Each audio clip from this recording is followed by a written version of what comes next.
Hi there. So I'm here in Malta. I've got my son's pussycat because it was sad. It needed a cuddle. I'm here in Malta and I haven't been posting much, and that is because we've had jet lag, and recovering from jet lag when you've got a 3.5-year-old child is interesting to say the least. We all be waking up at 3:30 in the morning and going hell for leather from there.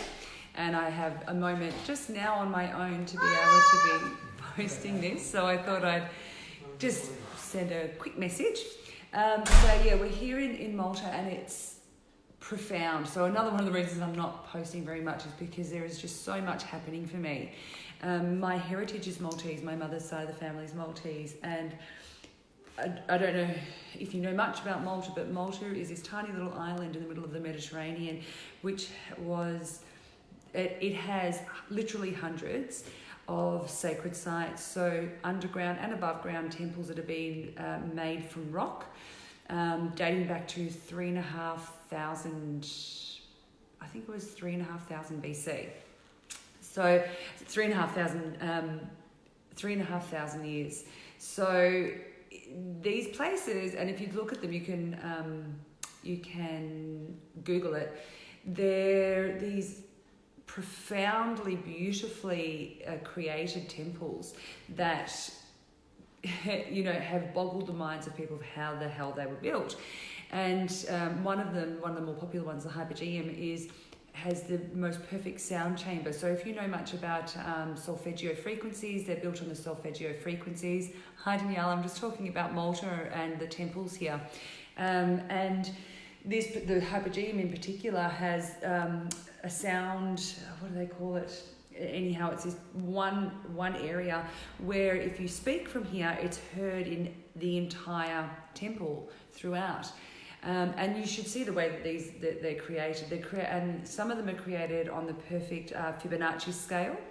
And some of there are quite a few people who've dug a little bit more deeply into the esoteric nature of these temples and what they were used for. One of the most famous images is of what they call the sleeping lady, but actually this is the Hypogeum. In the Hypogeum, it's not actually a sleeping lady, it's a dreaming lady. So the Hypogeum was a place where they would go. It's a temple where they'd go to do what we call active dreaming, or God, what's the name? I'm still jet lagged. Anyway, where they would dream to heal and dream to create and dream to manifest. So they're activating the pineal gland and their multidimensional selves. There's quite a lot of people believe that these temples were built in the same way as the pyramids, that these temples were built using sound frequency.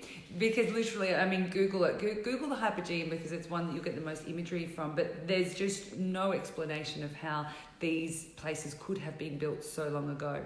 Anyhow, so there was a lot of work being done here, spiritual work from a very long time ago, 3,500 years.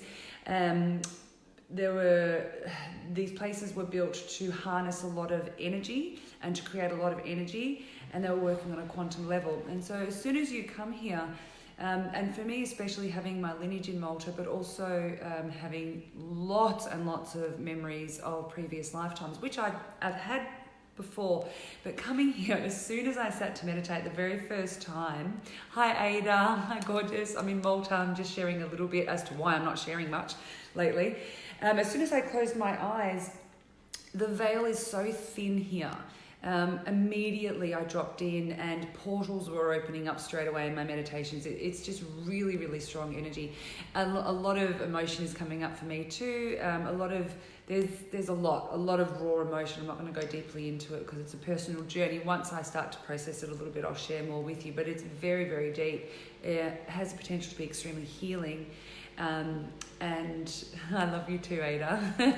I wish you were here actually. God, you'd love this place. It is strong, so strong. Anyway, this is why I haven't been posting much. I promise I will post more once I have the space to process a little bit for myself. Being here with my family is perfect, because that's part of the challenge that's coming up for me, is that balance between being able to be in a family and being able to be on my own spiritual pilgrimage, my own spiritual path, which is something that's happened in parallel or previous lifetimes for me in a really big way. And this lifetime is an opportunity for me to balance those things out.